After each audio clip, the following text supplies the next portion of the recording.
እነዚህ ተዋጊዎች ለህዝብ መብት እየታገሉ እንዳሉ የሚረዳ ዜጋ ካለ ኤርትራን የማስገንጠልና የባህር በር የማሳጣት ተመሳሳይ ታሪክ ኢትዮጵያ ላይ ሊያመጡላት እየሰሩ ያሉ ቅጥረኞች እንደሆኑ አለመረዳት ነው። ከባዕዳን ጠላት ጋር ተሰልፎ የገዛ አገሩን ሰራዊት የሚወጋ ታጣቂ ባንዳ እንጂ ታጋይ ሊሆን አይችልም። ታዝሎ የሚመጣ የውጭ ጠላትና አዝሎ የሚመጣውን የኛን ባንዳ በእኩል ደረጃ እንዋጋለን። በዚህ በእኛ ዘመን ግን ባንዳነት ከሀገር ብሔራዊ ጥቅም በልጦ ቆሞ እየተራመደ ይገኛል። ለጠላት ተቀጥሮ መስራት ነውርነቱ ጠፍቷል። ታሪካዊ ጠላቶቻችን በቀጥታ ጦርነት ገጥመው እንደማያሸንፉን ስለተረዱ ባንዳዎችን ቀጥረው የገዛ ሀገራቸው እንደወጉላቸው አድርገዋል። በዚህ የአድዋ መታሰቢያ በዓል ዙሪያ ሐውልቶቻቸውና ምስላቸው ቆሞ የሚታያቸው ጀግና የጦር መሪዎች በደማቸውና በአጥንታቸው አገር ያስረከቡን ወላጆቻችን ናቸው። እኛ የመከላከያ ሰራዊት መሪዎችና አባሎች የእነዚህን ታላላቅ አርበኞች የአገር ፍቅር ስሜት በመውረስ አገር ለማስቀጠል እየታገልን ያለን የኢትዮጵያ ውድ ልጆች ነን። ውድ ኢትዮጵያውያን፣ ውድ ወገኖቼ፣ አርበኛ አባቶቻችን ግንባራቸውን ለጥይት ሰጥተው አድዋ ላይ እየተዋደቁ በነበረበት ጦርነትና በ5 ዓመቱ የአርበኝነት ትግል ጊዜ ኢትዮጵያን ያላገዙና አገርንና ሕዝብን በመካድ ከጠላት የተደራደሩ ጠላትን እየመሩ አርበኞቻችንን ሲያስመቱ የነበሩ ወገኖች እንደነበሩ ታሪክ ያውቃቸዋል። የኢትዮጵያ ሕዝብ ገላጭ የሆነው የአርበኝነት ታሪካችንን ለማራከስ ከጠላት ተሰልፈው ሲወጉን የነበሩ ባንዳዎች እንደነበሩ ይታወቃል። የአድዋ ድል ሕዝባችንን ብቻ ሳይሆን ባንዳዎችንም ነፃ ያወጣ ድል ነው። ነገር ግን ባንዳው የሰራውን ጥቁር ታሪክ ማድበስበስ አንችልም። የክህደታቸውንና የባንዳነታቸውን ታሪክ ለልጆቻችን በመናገር አርበኛን የሚያጀግን ባንዳውን የሚጠየፍ ትውልድ ልንገነባ ይገባል።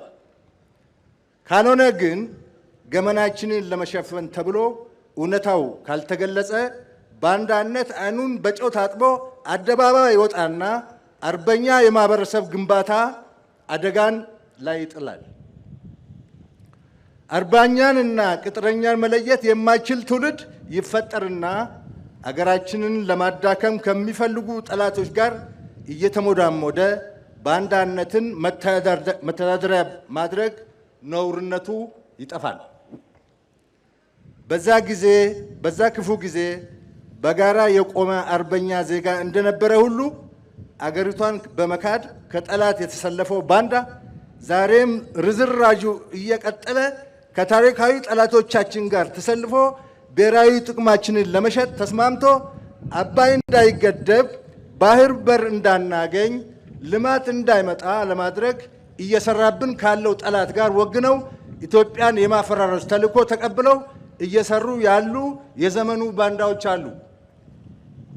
ኢትዮጵያውያንን እያገቱ መምህራኖችን፣ ሐኪሞችን፣ ተማሪዎችን በመግደል ትምህርት ቤት የሚያዘጉ ህዳሴ ግድብን ጨምሮ የልማት ፕሮጀክቶቻችንን ለማፈረስ የተላኩ አንዳንዱንም ያፈራረሱ ባለሀብቱ ከመንደር ያሰደዱ እናቶችና ታዳጊ ኮረዳዎችን እየደፈሩ ትግል እየታገልን ነው የሚሉ የማህበረሰብ ዝቃጮች በብዛት ተፈልፍለው አገር በማዳከም ካልቻሉ ለማፍረስ እየተረባረቡ ይገኛሉ። አንድ የተሻገርነውን አደጋ ልንገራችሁ። የ2010 ዓመተ ምህረት ለውጥ ከመጣ በኋላ የህዳሴ ግድብ ግንባታ መፋጠን ሲጀምር የመጀመሪያው የውሃ ሙሌት ጭምጭምታ ወሬ ሲሰማ ታሪካዊ ጠላቶቻችንና ባንዳዎች ግንባር ፈጥረው በአንድ ጊዜ 15000 የሰለጠነና የታጠቀ ኃይል ከአገር ውጭ አሰልጥነው ህዳሴ ግድብ ላይ በመልቀቅ ልማቱን ለማደናቀፍ ተረባረቡ። እኛ የህዳሴ ልጆች ደግሞ አሸንፈን ህዳሴ ግድብን አስቀጠል ነው። ዛሬ የህዳሴ ግድብ ተጠናቆና ተመርቆ እነሆ ኤሌክትሪክ እየሰጠ ይገኛል። ከአማራ ከኦሮሞና ከትግራይ ጥያቄ በስተጀርባ ሆነው ድጎማ እየሰጡና እያስታጠቁ እንድንገዳደል እንድንዳከም እየሰሩ ባሉት በዚህ 5-6 ዓመታት ባንመክታቸው ኖሮ ኢትዮጵያን አሁን ባለችበት ቁመና አናገኛትም ነበረ። ባንዳው ግን ዛሬም ከጠላት ተሰልፎ የአድዋን ልጆች እየወጋ ነው። እነዚህ ተዋጊዎች ለህዝብ መብት እየታገሉ እንዳሉ የሚረዳ ዜጋ ካለ ኤርትራን የማስገንጠልና የባህር በር የማሳጣት ተመሳሳይ ታሪክ ኢትዮጵያ ላይ ሊያመጡላት እየሰሩ ያሉ ቅጥረኞች እንደሆኑ አለመረዳት ነው። የብሔር ጥያቄ፣ የኢኮኖሚና የዲሞክራሲ ጥያቄ ካለ የአገር አጥርና የሉዓላዊነት ምሽግ የሆነውን የአገር መከላከያ ሰራዊት በመውጋትና ማፍረስ ሳያስፈልግ መታገል በማንኛውም አገር የተለመደ የፖለቲካ ትግል ልምድና ስርዓት ነው። ከባዕዳን ጠላት ጋር ተሰልፎ የገዛ አገሩን ሰራዊት የሚወጋ ታጣቂ ባንዳ እንጂ ታጋይ ሊሆን አይችልም። አገርን ከጥቃት መከላከል የኩራት ሁሉ ምንጭ ነው። ሀገርን ለማስከበር በአንድነት መቆምና በሉዓላዊነት ላይ የተሰነዘረ ጥቃትን መመከት አርበኝነት ነው። እኛ የአባቶቻችን ልጆች ነን። አባቶቻችን ታጥቀው በአርበኝነት ከጠላት ከተዋደቁት በተጨማሪ ያልታጠቁና በእጃቸው መጽሐፍ ቅዱስ ይዘው ጠላትን እምቢ በማለት ግንባራቸው ለጥይት የሰጡ እንደነ አቡነ ጴጥሮስ ያሉ አርበኛ የሃይማኖት አባት ልጆች ነን። ታዝሎ የሚመጣ የውጭ ጠላትና አዝሎ የሚመጣውን የኛን ባንዳ በእኩል ደረጃ እንዋጋለን። የህዝባችንን አሰላለፍ በእውቀትና በንቃት መሆን አለበት። በአደናጋሪ ብልጣብልጥ የባንዳ ስብከት የተደናገረ ዜጋ በምህረትና ይቅርታ እንመልሰው። ባንዳነት የተፈጥሮ ስራ የሆነውን ግን እንደ ማንኛውም ጠላት ሁሉ ታግለን አሸንፈን አገራችን እናስቀጥል።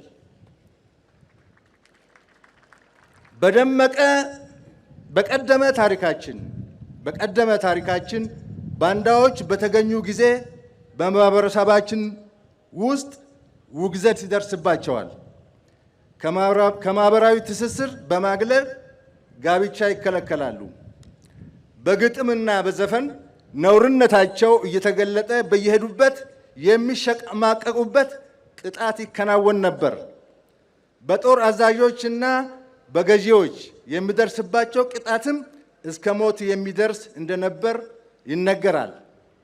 በአድዋ ጦርነት ወቅት የተገኙ ከሃዲዎች ላይም ከባድ ቅጣት መፈጸሙን የሚገልጹ የታሪክ ማስረጃዎች አሉ።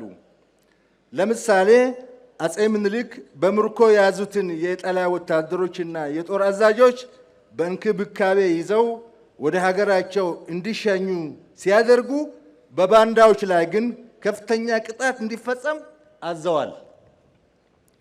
ባንዳነት በታሪካችን በዚህ ደረጃ የሚያሳፍር የሚያስቀጣና በማህበረሰቡ ዘንድም መገለልን የሚያስከትል አንገት የሚያስደፋ ነበር ድሮ።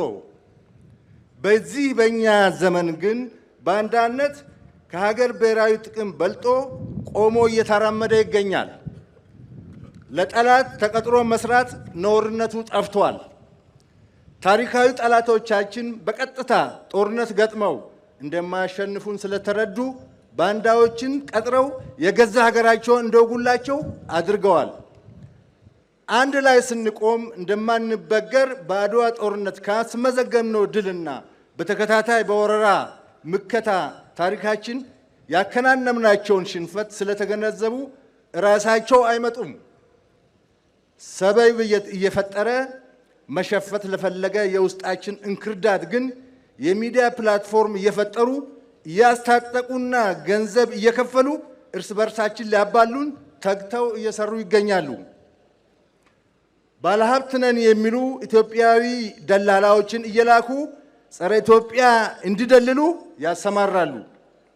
ሰላማችንን የማደፍረስና አገር የማፍረስ ተልዕኮ አንግበው ቢንቀሳቀሱም ውስጣዊ አንድነቱ እንደ አድዋ ዘመን አርበኞች የጠነከረው በዘመናዊ ትጥቅና አደረጃጀት የተገነባውና እየተገነባ ያለውን የኢትዮጵያ መከላከያ ሰራዊት መነቅነቅ አልቻሉም። ቅድም እንዳልነው እንደ አባቶቻችን በግድ በእግራችን መሄድ በባዶ እግራችን መጓዝ አይጠበቅብን። አሁን ዓለም ላይ ያሉ የውጊያ ዘመናዊ የውጊያ ቴክኖሎጂዎችን በእጃችን አስገብተናል። የኢትዮጵያ ሉዓላዊነት፣ ዳር ድንበር፣ ብሔራዊ ፍላጎት ሊያስጠብቅ የሚችል በቁጥሩም በስልጠናውም በታጠቀው ትጥቅም በቂ ኃይል ኢትዮጵያ ያፈራች መሆኑን በዚህ አጋጣሚ ለመግለጽ እወዳለሁ። ይሄ እንዲሆን መንግስታችንና ህዝባችን ከጎናችን አልተለየም። በዚህ ባድዋ ቀን በፊታችሁ ቁመን ለወጣቶቻችንም ጭምር ምስጋና የምናቀርብበት ነው። እናከብራችኋለን፣ እንወዳችኋለን። ለኢትዮጵያ ሲባል ለወጣቶቻችን ሲባል መከፈል ያለበት መስዋዕትነት ሁሉ ለመክፈል በዚህ አጋጣሚ ዝግጁነታችንን ልናረጋግጥላችሁ። የአካባቢያችን ሁኔታ የተረጋጋ አይደለም ብቻም ሳይሆን የሚፈጠሩ ጉዳዮች ትናንትናና ከትናንትና ወዲያ ብቻ ካያችኋቸው የማይገመቱ በድንገት የሚፈጠሩ የደህንነት ስጋቶችና አደጋዎች እንዳሉ ግንዛቤ ውስጥ ማስገባት ያስፈልጋል። የኢትዮጵያ ብሔራዊ ጥቅሞች ደጋግሞ እንደተነሱት ልማት ናቸው፣ ኢኮኖሚያዊ እድገት ነው፣ ሰላም ነው። ይሄን ለማምጣት ደግሞ ትልልቅ ብሔራዊ የሰንደቅ ዓላማ ፕሮጀክቶች የመጨረስና እንደገና እንደ አዲስ የመጀመር ነው። በተደጋጋሚ እንደተገለጸው የህዳሴ ግድብን በሚመለከት መንግስታችን የከፈለው ዋጋ በጸጥታ አካላትም ጭምር የተከፈለ ዋጋ ቀላል አይደለም። የህዳሴ ግድብን ለመጨረስ የከፈልነው የሰራዊት መስዋዕትነት ዋጋ ቀላል አይደለም። በማለቁ ግን መስዋዕትነቱን ያን ያህል እንዳይሰማን ያደርጋል። መንግስታችን አሁን የጀመራቸው ትላልቅ ፍላጎቶች የቀይ ባህር ባለቤትነት ፍላጎት እኛ እንደምናምነው መንግስታችን ይሄንን ጉዳይ በጥበብ ይዞታል። አዳራሽ በተፈጠረ ቁጥር ወደ ጦርነት የሚያስገባ ጉዳይ ነው ብለን አናምንም። ህጋዊም ፍትሃዊም ጥያቄ ነው። ይሄ የዓለም ህዝብም አካባቢ ያሉ ሀገሮችም ይረዱታል ብለን እናምናለን። መከላከያን በሩቁ ሳይሆን ቀረብ ብላችሁ ብታዩ ጥሩ ነው ብዬ እመክራለሁ። ቀረብ በሉ የሚላችሁ አሁን ዘመኑ የቴክኖሎጂ ነው። መከላከያ ደግሞ አሉ ከሚባሉት ቴክኖሎጂዎች በሙሉ በእጁ የያዘና የታጠቀ ነው። ልትጠቀሙበት ይገባል። ኢንዱስትሪዎች አሉት፣ ከፍተኛ የትምህርት ተቋማት አሉት፣ ዩኒቨርሲቲ አለው። ስለዚህ መከላከያ ውስጥ የሌለ አቅም በአገሪቱ ውስጥ የሌለ አቅም የለም። ሁሉም ነገር መከላከያ ውስጥ አለ። ስለዚህ መከላከያ እንደ ድሮ እንደ አባቶቻችን የሚቸገር መከላከያ ሳይሆን በዘመናዊ የጦር መሳሪያ በዘመናዊ ትምህርት እና ስልጠና ታግዞ ነው ግዳጅ የሚፈጽመው። ስለዚህ እኔ እስከማውቀው ድረስ የሌሎች ሀገሮች ልምድ እንደሚያሳየው አገርን መውደድና ማክበር አንዱ መገለጫ ምንድነው? በውትድርና ማገልገል ነው።